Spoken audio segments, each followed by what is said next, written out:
One of our concerns when we were here last time was that this is always sat on private land, so you're doing great work, but what if if it gets sold and the new owners say, you know what, Steve, it's time for you to go home? I mean, so what happens? Well, actually, we have some exciting new news that we'd like to report that's related to that. So we'd like to throw it over to Sally. So the exciting new change that Steve was hinting at is right here with me. Who are you? Hi, thanks. My name is Sally Manikian. I work for the Conservation Fund. We're a national conservation organization and we work in all 50 states. I am based in New Hampshire and I work in both New Hampshire and Vermont. And what gift have you brought? What gift have we brought? What have you brought? What have we brought? It's sort of like Christmas in Sandgate. I know, it's exciting, it's exciting. The gift that we brought is that in 2017, the Conservation Fund purchased this land we're standing on, which is part of 6,000 acres in Vermont and 23,000 acres in 3 states. First time in the life cycle of this piece of forest land, we're given the chance to protect this unique cultural and archaeological resource as well as the working forest land surrounding it.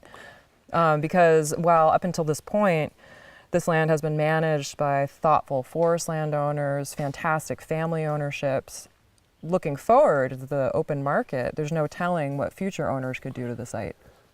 Right, there could be a logging rig that just goes right over this and tears Correct. it up.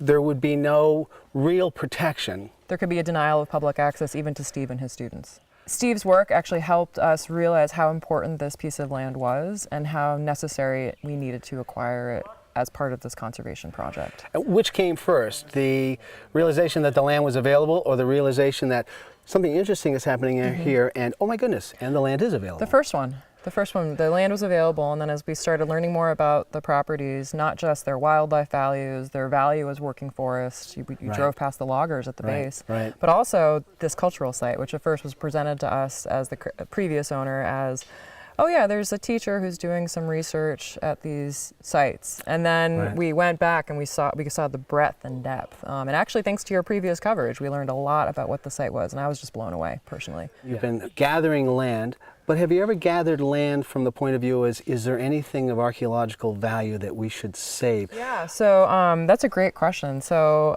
I'm going to back it up and just say at the Conservation Fund, we have what we call a multifaceted approach to conservation. And what that really means is we work with high priority landscapes to protect the values they hold. That's an open term, so it manifests in so many different ways. You talked about hiking, that's one. Wildlife values, wetlands, drinking water, community forests, federal land, and then here we're talking about archaeology. And we have done work elsewhere in the country with battlefields, with the Jamestown settlement to support cultural sensitive areas and archaeological research. And so this is another great example of what we call our multifaceted approach to conservation, which is about protecting enduring resources for their educational value, as well as for what this entire, I talked about 6,000 acres in Vermont, that also has wildlife value and working forest land, and it's just so exciting to be able to bring all of those together in one piece of land. And then just like that, another guest arrived, someone I'd never met, but someone who was just as equally important to this site. This was Jesse Robinson. He's a state archaeologist. I actually found out about Stephen's work on my first week on the job as state archaeologist. I've been working just about 4 years. And people called me up, were interested, wanted to know more, and I actually didn't know anything. And I did a little research, found out that this was owned by a private logging company who had given Stephen permission to come up and do research with students and do some excavation. I reached out to him, but our wires just sort of kept getting crossed.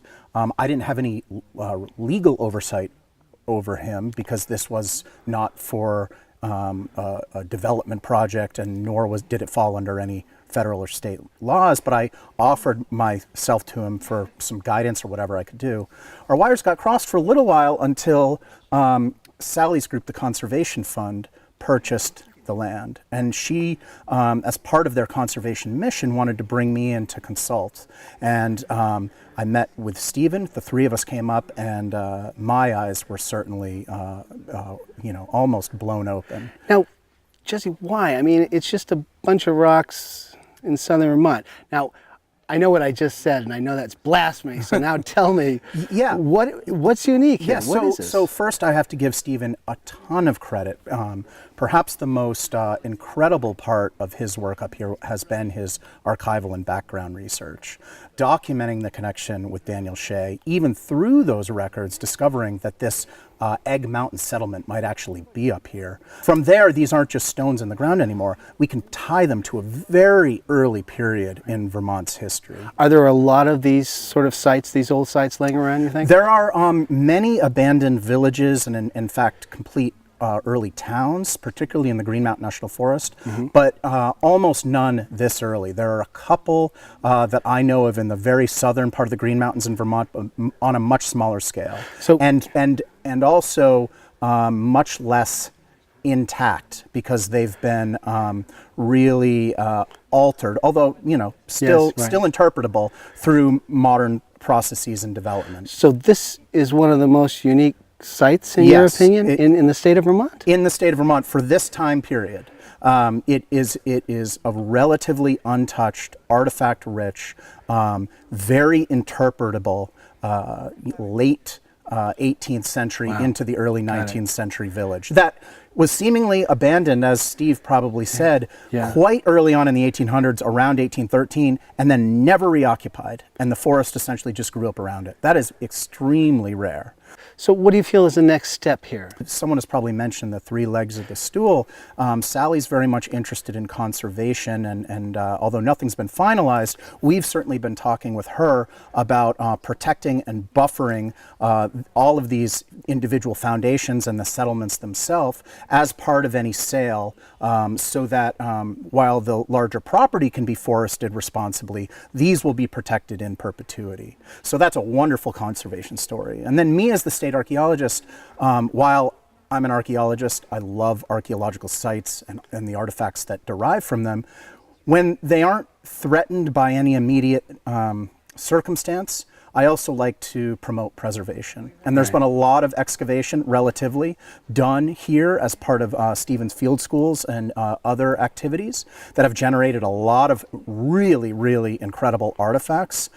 It's probably one of the most remarkable collections from this time period we have in Vermont.